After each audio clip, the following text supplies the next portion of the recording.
You're so brave to offer yourself, continued Emma. Sorry? Asked David. What are you talking about? Oh, said Emma. I just thought that your love for me and everything. David and the vampire looked at each other. Now listen, Emma. There's no doubt about my love for you. Really? She replied. She didn't believe him. But you can't expect me to just give him my life. I was saying you should, she said. It's just one of our options. That's all. Well, think of another one, he shouted. Why don't you offer yourself to him to save me?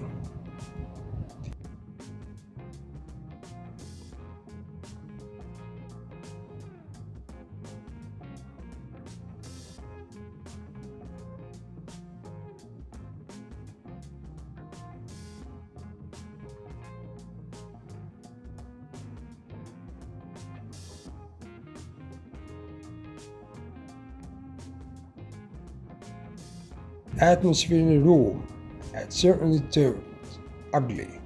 The vampire wasn't pleased that the fear and love were now silly, selfish arguments.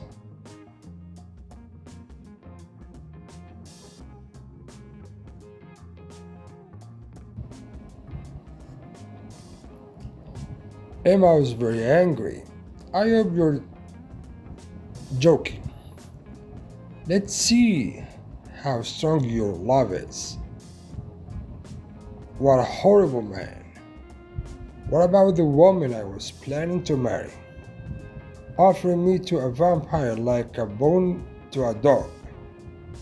You said my hair smells of roses, she cried. All right, relax. David was a little embarrassed to be having this argument in front of a stranger.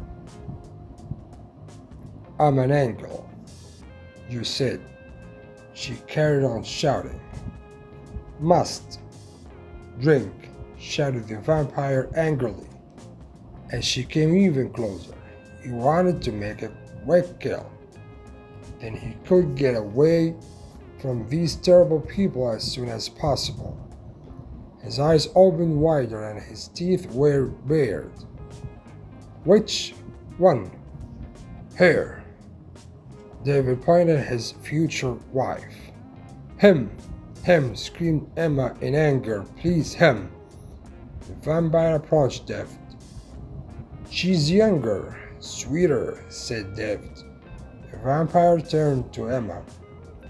He's bigger. There's more of him. She pointed at David. Suddenly the vampire felt tired. He had been killing for many centuries. Listening to them was depressing. How could he feel good by drinking the blood of either of these disgusting creatures? He looked down at their terrified faces and shouted, Bad blood. And with that he disappeared into the night air and left Emma and David alone together, as they had promised for the rest of their lives.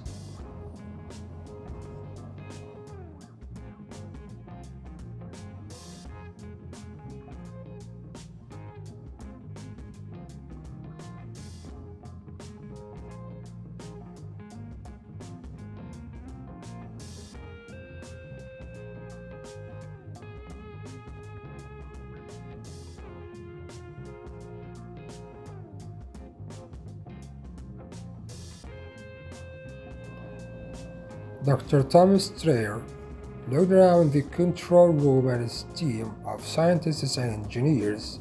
He was excited and frightened, but he tried to seem calm. In a few minutes they might start to discover something amazing. How the universe began. He looked out of the window in the beautiful blue summer sky and tried to breathe away Ready, he said. He pressed the first button and the complicated computers and machines came to life. Sit, he said. He pressed the second button and switched on the large particle accelerator that lay under the towns and fields of Switzerland. Go, he said, and exactly 12 o'clock. He pressed the final button. For a second he felt as if he was kind, because everything went completely black.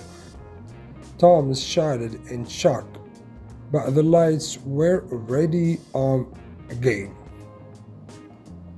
That wasn't part of his plan. He had no idea what had just happened. Everybody checked the systems. He ordered, but nothing seemed to be wrong with them. The particle accelerator was working perfectly. Thomas said his assistant. Look outside, she sounded afraid. The perfect summer's day of 5 minutes ago had gone. Instead, the sky was darker than the black night, but that wasn't the wrong thing. The sun wasn't there, and the moon and stars were also gone.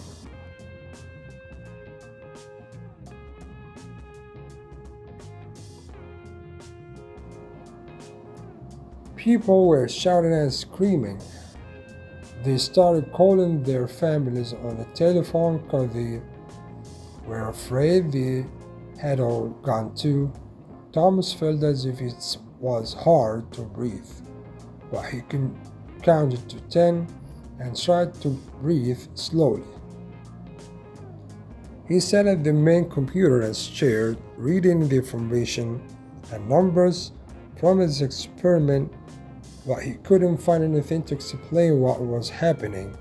He ran out of the exit with the rest of his team until they were all outside the building.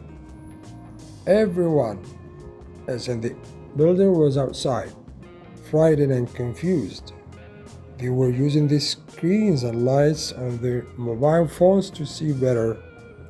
Several people got in their cars and turned on the lights.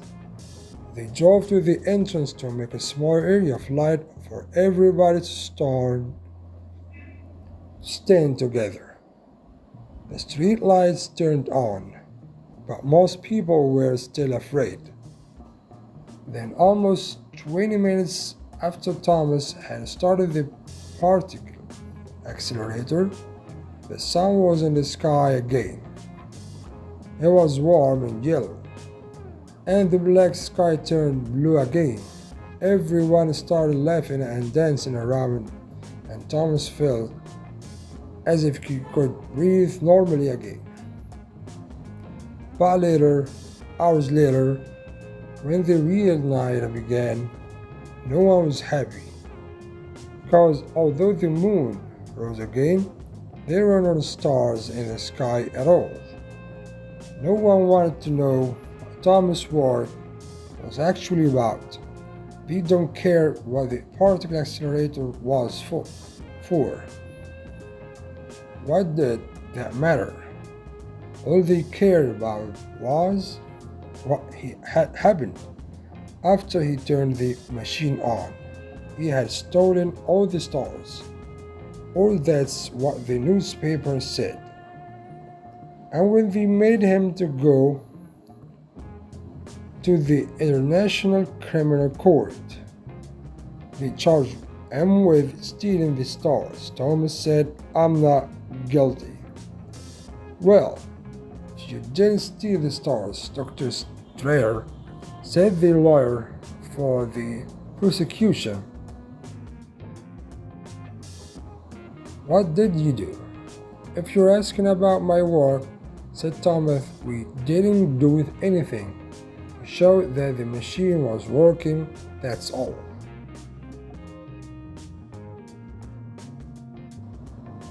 "Taking the stars from the sky seems like nothing to you."